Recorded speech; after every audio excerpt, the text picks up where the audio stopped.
Man, I really need some of that Need for Speed Payback. Don't worry, Pants got ya. What up, ladies and gents? I realize I don't need my headphones because we're talking news. What up, pips and pimpettes and playettes and players? How's it going? How's it hanging? Need for Speed Payback. You're wondering, where's the informations, Pants? Where's the I need it. Don't worry, mates, I've got some stuff for you. Starting off, how about some race gameplay? Now, there's not much to talk about, really. It's a very short little clip of what we get to see in the actual race gameplay. Not really much to talk about, but again, it allows me to basically discuss more about the actual racing. I played a very early version of it, and I played at E3, a race version of the game, and I've already mentioned it before, so I don't want to give you too much details on it because you've probably already seen me babble on about it in the past. When I've mentioned that the AI is massively improved, I mean it. I'm not talking about in the gameplay we saw at E3. Obviously, there was like the people taking you down, or so you taking them down.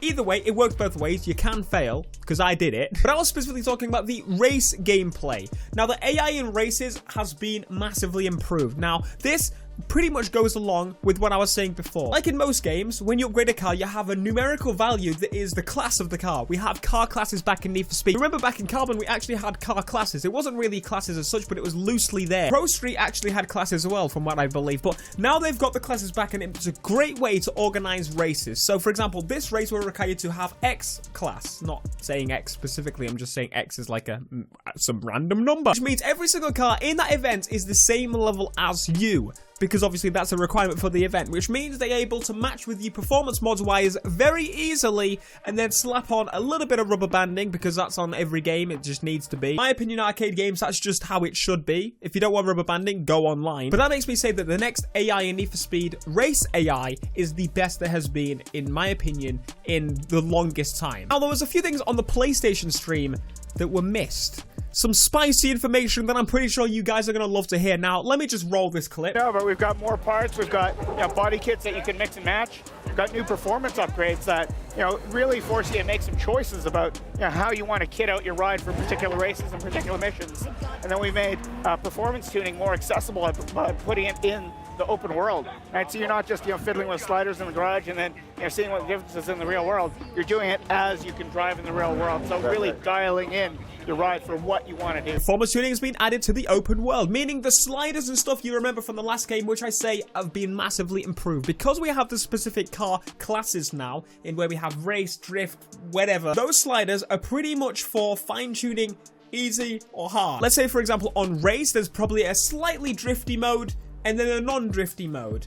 And obviously you can put the brake to drift on, or if you want, you get to fine-tune it. And then on drift, it would pretty much have to be easy drifting or hard drifting. There's no in-between. Well, there is in-between, obviously, because that's why it's a slider. But the point is, it's not going to be anything but that. It's going to be easy, hard, which means we might get proper drifting in Need for Speed for the first time in a long while. I mean, the last game was much better than older games, because when you could turn some of the assists off, it was good, but it was still a little bit on rails. I'm hoping that this game, they're doing it right. Obviously, with having specific classes of car, hopefully that migrates into speedless, because that would massively improve speedless. The problem with speedless is if you wanted to use lower end cars, you were in a little bit of trouble. Everyone has fully upgraded cars. You cannot compete online without a fully upgraded car, which is why my series that I was doing, leveling up, progressing through the progression, was very difficult, because I just had to fully balls to the walls upgrade everything. Otherwise, I was pretty much going to lose. It'll be a much more balanced game if those classes are in the speed list. And I beg to Jeebus Christ himself,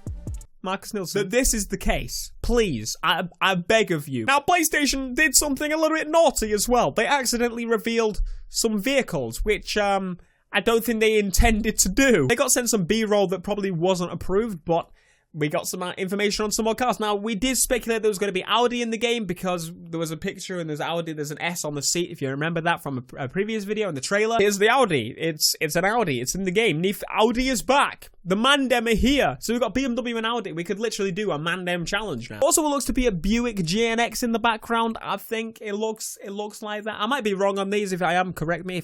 I mean, whatever. The one in the middle looks like a Pontiac GTO, I think. It might actually be a Challenger. I don't know exactly. I think it's either one of those two. Maybe more the Pontiac. I'm not too sure on my American muscles. Forgive me, except the 1969 Camaro, which isn't in the game. It's a 1967, which people told me off about like crazy. I'm sorry. PlayStation was supposed to show those. But they did. And it's there. It's on the internet. There's nothing they can do about it now. PlayStation Access did a really good interview. Honestly, I've got to say, they do absolutely amazing interviews. For considering that maybe most of these aren't actually arcade racing people, they do some fantastic interviews, even if they're not in that category. Like, they're amazing. Better than IGN is like, when's it coming out? How many cars has it got? Is it Forza? You can go customization by going into one of the garages. So you can drive to one of these. You can't just jump in from the menu. But yeah, apparently you can't access the garage from a menu, which makes me happy, forcing me to almost drive to locations, maybe until, you know, I beat the game or something, is what I want.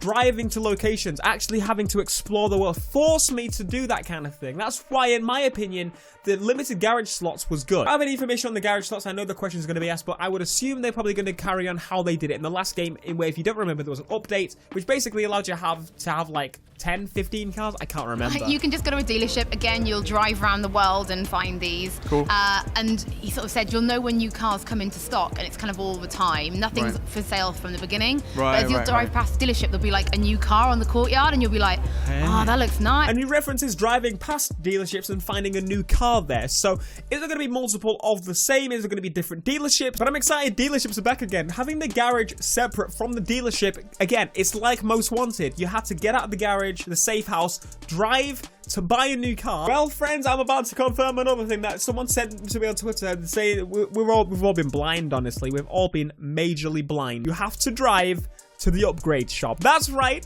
We gotta drive here to buy upgrades for our cars. Thank you, Lord. I've waited for this for so long, having actual different places where you have to drive to, not just one place. Although that's handy and useful, I would much prefer to have to explore and drive to location and do the in-between bits. That's what makes games a little bit more fun to me, more real almost, feeling that cars are not unlocked from the go. You don't just get them all. They slowly unlock over time. Thank God for that shit. Why was that? Like, why is it taken so long? Why is it taken so long? I don't know, but it's here and I'm hyped for it. I like progression. I've said it time and time again. Now, these are little things that I've just forgotten about for the longest time because they're little things. But the little things, once you've tackled all the big things, that's when you go into the little things, which makes me even more like excited and hyped and looking forward to seeing how they've improved. Well, I already know how they've improved the handling, how they've improved the whole game overall. One thing that's interesting, I didn't actually ask about this because obviously we got the day and night cycle. What about dynamic weather? Does Need for Speed have dynamic weather? But there's no weather cycle. They've focused on a few other things instead. So, for example, if you're in the desert, the idea of your car gathering dust, or the way the dust kicks up, and even the way the AI will maneuver around you. So no, it doesn't have dynamic weather. Personally, I would much prefer there to be weather. I would like there to be rain. Although in the last game there was rain constantly. Okay, that was a lie. It didn't rain constantly, but it rained too much. You could give the point that they're in the desert, which might, you know, be particularly part of the reason as to why. But in the crew, it did rain in Nevada. I think this is more a limitation, and they say that it is. They fully admit that they pulled this back just so they could improve more on AI and other features as well, which honestly, I would prefer that. To further expand the point where I was talking about, they specifically set a class per car now, as in like a number. What they've also done to improve that even more, leveling AI and balancing of the races and making them much more competitive, you can't take a drag car to a street race. You can't take a street car to an off-road race. Makes it much more balanced and obviously makes it so the tuning and everything, it all just works together so much better. They're putting these borders around it just so it works much cleaner. And obviously in the open world, you can use whatever the heck you want. And you can do whatever the hell you want. If you want to go off-roading in a street car, be my guest, mate. Go for it. The other guy from PlayStation Access loves Burnout. I mean, a lot of people love Burnout, but Need for Speed is not Burnout. And I'm going to say that there are no takedown events. The takedown event you saw was one of the few story missions in the game. So rather than just having races in this Need for Speed, they wanted to do a proper story push, which is why you saw these cinematic-y style truck race. That is a mission. There's some missions in the game and you unlock them by doing races in the normal progression. There are AI that will try and take you down throughout the game. Various points, for example, I imagine in some races, maybe they'll come after you, which I think is pretty cool because it's just like the police, right? But you cannot take down other racers. Let me make that clear. You cannot take down other racers. For example, you cannot smash into them and they go flying. You cannot smash into them. You can smash into them and make them hit a barrier and they'll stop. Yes, I mean, that's just how it works. But in this game, you cannot crash out other players, which is good because I like some of the blend from Burnout, and I like some of the blend from Need for Speed, but they need to be divorced, alright? I think this video shows the stage that Need for Speed is at now. Remember, this is Ghost's 3rd game, and you can clearly tell that they've massively improved from the previous game, and the previous game before that. They are taking big strides. They've now got to the point, in my opinion, where the game is pretty much as it should be. Like, it's a full-on Need for Speed game again. Rivals was very glitchy, but it was made very shortly. It was made for a very short time. It didn't have much depth, whatever. The last game was the first game where they had a proper story and that kind of thing, and they dived into customization and added the type and basically rebranded Need for Speed. It started from the fresh again, and they did it well. It had some issues. You've got to consider they had to build all the cars, so they had to build the city, all this kind of stuff. It was a first step in the direction to building something great. Now, the next game, Need for Speed Payback, there's no excuses. This game has to be solid, and it seems that they're doing all the little things, so that would make you assume, alright, Ghost, you seem to be on track. Keep it up. Next month is Gamescom, I believe, which is it's come pretty damn quickly. We're already in July. So yeah, next month is Gamescom, which means we should get more coverage of Need for Speed. We should get coverage of all the other racing games we're looking forward to. And honestly, I cannot wait. I need that. I need it. I get people commenting like, where's Need for Speed Payback? Why are you not done Need for Speed Payback? The reason I've not done Need for Speed Payback is because I didn't want to just grind out something that was useless. This gave a lot of information, I think, and I think it was a well thought out video. Thanks to the community. A lot of community influence making this video. A lot of you guys found some stuff. If you want to see more Need for Speed Payback videos, be sure to leave a like, subscribe if you are new, because you already know this is the place to be for Need for Speed. Peace.